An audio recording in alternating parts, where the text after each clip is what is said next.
এই জনক পরের জীবনে মানব জনক পাবো কিনা জানি না। সেই জন্য মহাবিদ্যালয় থেকে এই জনকে মানব জীবন পেয়েছি। বাবুর অন্নপ্রাশনের দিন সকাল থেকে কি করছিলাম তোমাদের সঙ্গে তো শেয়ার করেছি, তারপরে আর তোমাদের সঙ্গে শেয়ার করা হয়নি। আর এখন ছোট ছোট ভিডিওগুলো দেখে তোমরা কিন্তু জানতে পেরে গেছো যে বাবুর অন্নপ্রাশনের সঙ্গে সঙ্গে ভাইয়ের বিয়েও কমপ্লিট হয়ে গেছে, কিন্তু তোমাদের সঙ্গে আর ব্লগ শেয়ার করা হয়ে উঠছে না। তো যাই হোক, ওই দিন বাবুকে স্নান করিয়ে নিয়ে আসার পরে হোয়াইট আর রেড কম্বিনেশনের পাঞ্জাবি ওকে পরানো হয়েছিল, যেটা ওর মামার বাড়ি থেকে মানে আমার বাবার বাড়ি থেকে দিয়েছে। আর আমি আর বাবাইও ঠিক করেছিলাম যে হোয়াইট রেড পরবো, তেমনটা পরেছিলাম। কিন্তু এই যে সাজগোজ করব, একটু মাথায় চিরুনি করব, সুন্দর করে সাজবো, ওটা আর হয়ে ওঠেনি। এত চাপ ছিল ওই দিন, আর এদিক ওদিক ছুটো দৌড়ানো, তারপরে তো গরম তো কীরকম পড়েছে জানো। তো যাই হোক, ওই আঁচল গায়ে দিয়ে ওই রকমভাবেই আমার অবস্থা ছিল। তারপর এদিকে ঠাকুরের প্রসাদ, মানে আমাদের যেহেতু গৌরাঙ্গ ঠাকুর এসছে, ঠাকুরের প্রসাদটাই মুখে দেওয়া হবে। তার আগে পুরীর প্রসাদ যেটা মুখে দিতে হয়, তো ওটাই রেডি করা হয়েছে। আর তার মধ্যে এতজন জমে গেছিলো চারদিকটা, তো ভীষণভাবেই তাড়াহুড়ো করছিল। তো ওইভাবেই বাবুর মুখে ভাত হয়েছে। তো তারপরে এদিকে দেখো অনেক লেটে স্পর্ধারা, মানে স্পর্ধা, পূজা, জয়শ্রী, তারপর দুষ্টু মাম, সোনেই, সবাই এসেছিলো, সবারই নিমন্ত্রণ ছিল, সবাইও পৌঁছে গেছিলো। আর সবাইকে দেখে সত্যি এবার মনে হচ্ছে যে না, নিজেদের লোকজন মোটামুটি এসছে। তো তারপরে আমার স্কুল থেকেও সবাই এসেছিলো, এক এক করে ওরা ফটো তুলছিল, গিফট দিচ্ছিল, এইসবই চলছিল।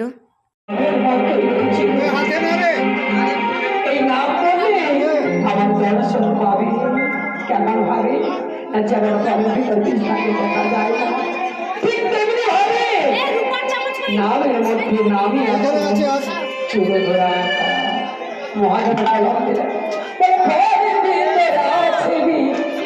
না।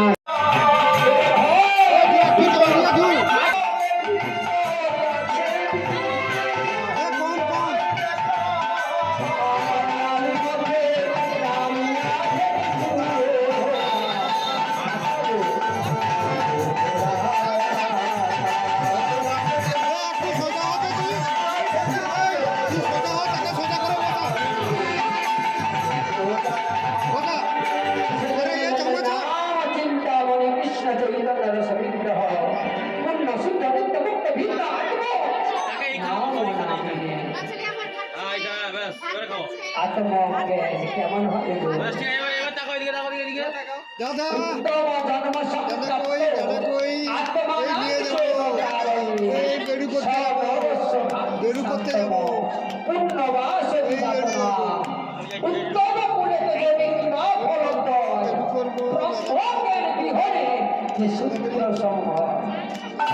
মনুষ্য জন্ম হয় 4 লক্ষ বার, ইহা জানি দুঃখ চিন্তা। এই কালীনগর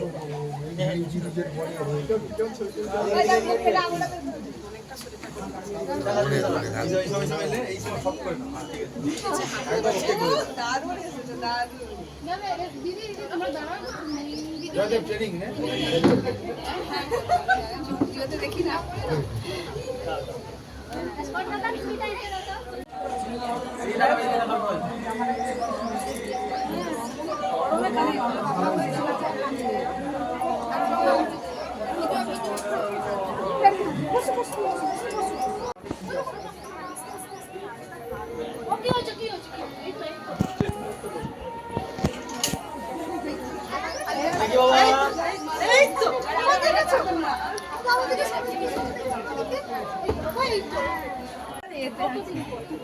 তার পাঞ্জাবিটা আর একবার পরিয়ে দাও,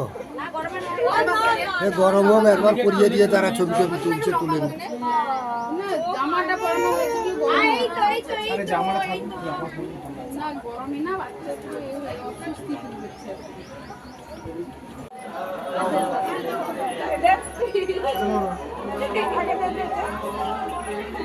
এবার আমাকে দাও,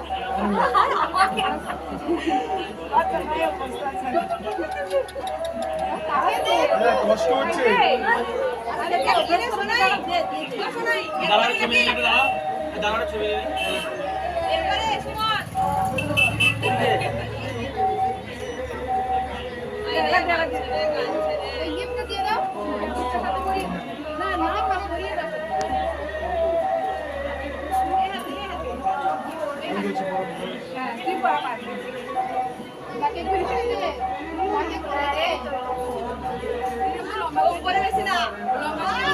এইবার আসছে দিদি, এই তো অভ্যাস হয়ে যাচ্ছে।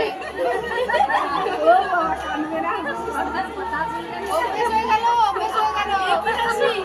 আবার কি ঠিকই তো বলছে রে। অভ্যাস হয়ে যাচ্ছে।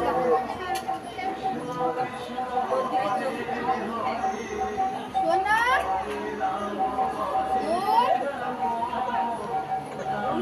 ও বাবা রে।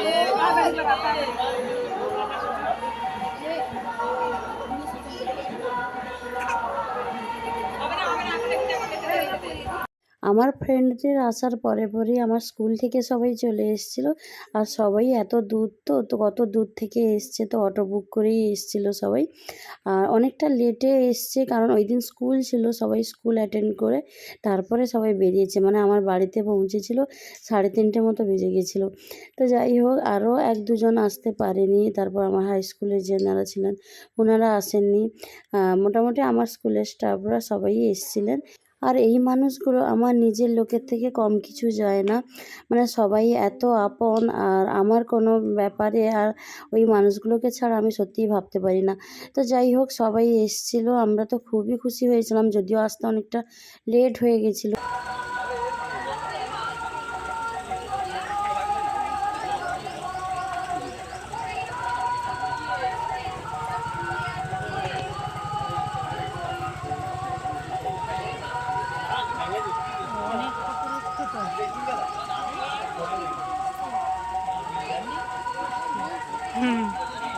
মাসি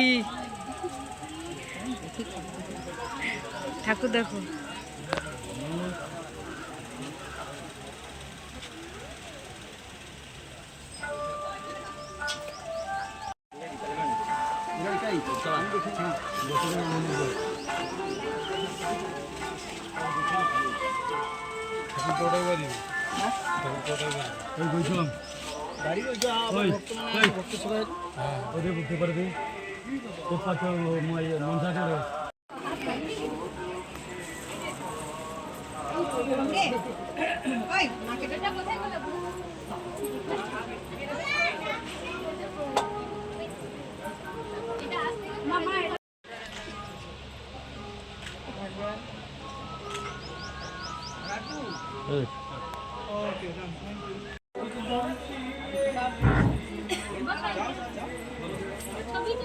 তো সবাই ফটো তুলছিল, গিফট দিচ্ছিল, বাবুকে নিয়েই সবাই ব্যস্ত ছিল।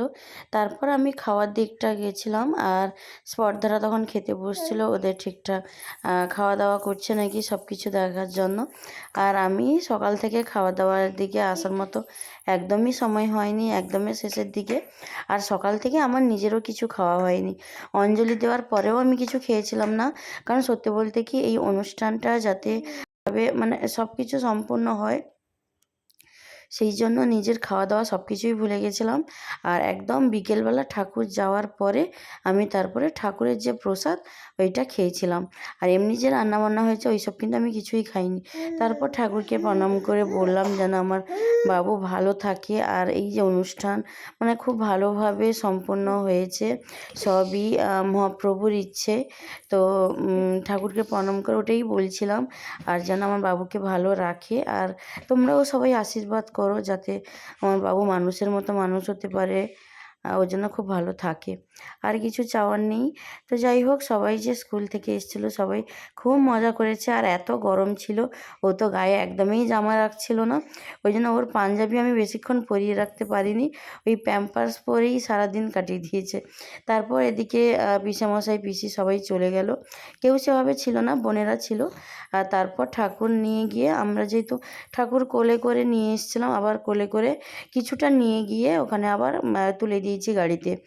তো বাড়ির সবাই মোটামুটি ঠাকুর কোলে নিয়ে দিয়ে এসেছি। আর আজকে অনুষ্ঠানটা খুব ভালোভাবে কেটেছে। আর তোমাদেরও ব্লগটা কেমন লাগলো অবশ্যই জানাবে। টাটা।